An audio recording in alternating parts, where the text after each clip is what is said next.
Efeso 5:20.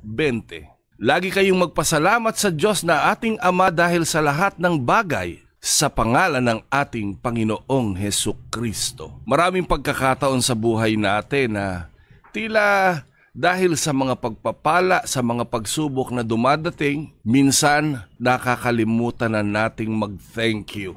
Dalangin ko lang sa bawat sandali ng buhay natin, maalala natin palagi, sa umaga pagkagising mo, nag-thank you ka ba kay Lord? Kumusta naman? Sa magandang araw, nag-thank you ka ba kay Lord? Nakabayad ka ng kuryente, nag-thank you ka ba kay Lord? Nakabili ka ng bigas na pangsaing, nag-thank you ka ba kay Lord?